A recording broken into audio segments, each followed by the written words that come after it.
प्रिय दर्शकों, एक बार फिर से ऋचा की भक्ति में आप सभी का स्वागत है। हमारे चैनल को लाइक शेयर सब्सक्राइब करना ना भूलिएगा। आरोही अष्टमी की आपकी हार्दिक शुभकामनाएं हैं। आज आरोही अष्टमी भारत में पूरे विश्व भर में अपनी अनोखी संस्कृति व परंपराओं के लिए जानी जाती है। यह देश त्योहारों का देश है और यह सभी त्योहार हमारे संस्कारों तथा वैदिक परंपराओं को आज की पीढ़ी तक पहुंचाने का एक माध्यम है। इनमें से एक त्यौहार आरोही अष्टमी का है, जिससे सभी माताएं अपनी संतान की दीर्घायु और मंगलमय जीवन के लिए उपवास रखती हैं। आरोही अष्टमी की कार्तिक मास के कृष्ण पक्ष की अष्टमी को मनाया जाता है। आइए जानते हैं इसकी विभिन्न प्रकार की कथाएं।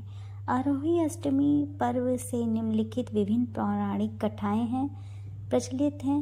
पूजा करते समय स्त्रियां एक दूसरे को यह कथाएं सुनाती हैं।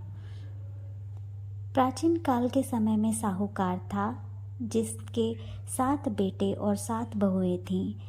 इस साहूकार की एक बेटी भी थी, जो दीपावली के अवसर पर ससुराल से मायके आई हुई थी। दीपावली पर घर को लीपने के लिए 7 बहुएं मिट्टी लाने के लिए जंगल पर गई, तो ननंद भी उनके साथ जंगल की ओर चल पड़ी। साहूकार की बेटी जहाँ से मिट्टी ले रही थी, उसी स्थान पर स्नेहू शाही अपने 7 बेटों के साथ रहती थी। मिट्टी खोदते हुए गलती से साहूकार की बेटी की खुरपी से स्याहू की एक बच्चा मर गया। स्याहूकार इस पर क्रोधित होकर बोली कि मैं तुम्हारी कोख बांधूंगी।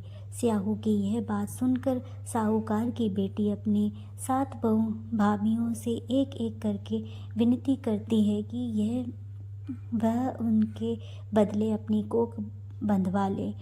सबसे छोटी भाभी ननंद के बदले अपनी कोख बंधवाने के लिए तैयार हो जाती है। उसके बाद छोटी भाभी के जो भी बच्चे थे, वह सभी 7 दिन बाद मर जाते थे।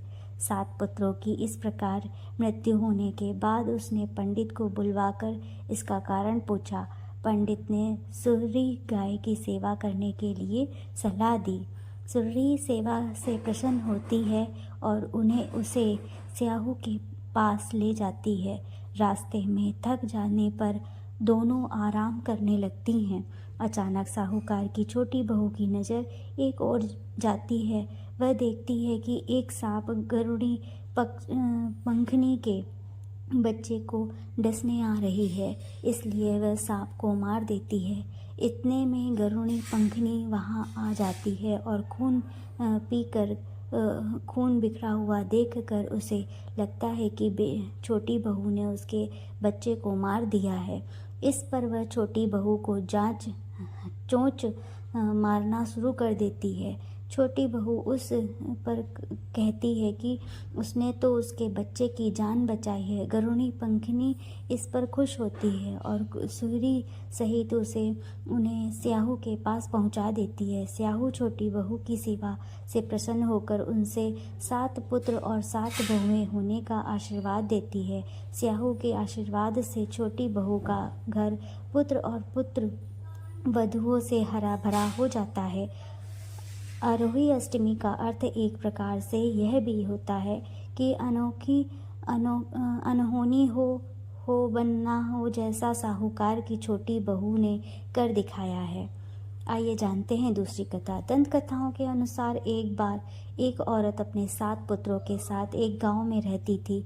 एक दिन कार्तिक महीने में वह औरत मिट्टी खोदने के लिए जंगल पर गई।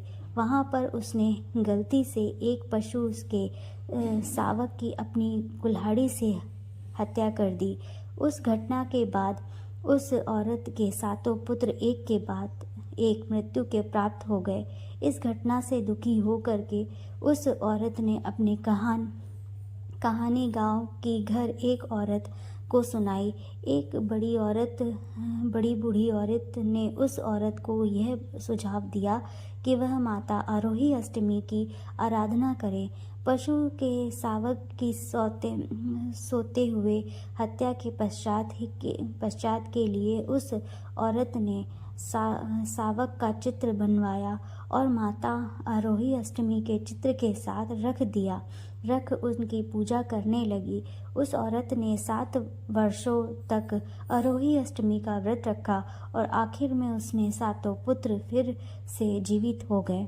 आरोही अष्टमी व्रत का महत्व जानने के बाद आइए सब जानने के लिए व्रत किस प्रकार से किया जाता है।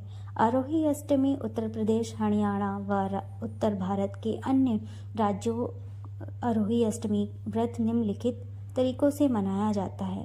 प्रातःकाल सूर्योदय से पहले सुबह जल्दी उठकर स्नान करने के बाद कुछ फल इत्यादि खाते हैं। मंदिर जाना अथवा घर के मंदिर में पूजा की जाती है। पूरे दिन निर्जल व्रत रखना भी प्रचलित है। शाम के समय बच्चों के साथ बैठकर आरोही अष्टमी माता की पूजा करते हैं। दीवार पर आरोही अष्टमी माता की तस्वीर बनाते हैं अथवा उनका एक कैलेंडर लाते हैं। शाम को तारे निकलते ही उनको जल व खाना अर्पण करके ही व्रत खोलते हैं। आरोही अष्टमी की पूजा सामग्री चावल, रोली, मोली अथवा धूप की नाल। आरोही अष्टमी व्रत कथा यहीं संपन्न होती है।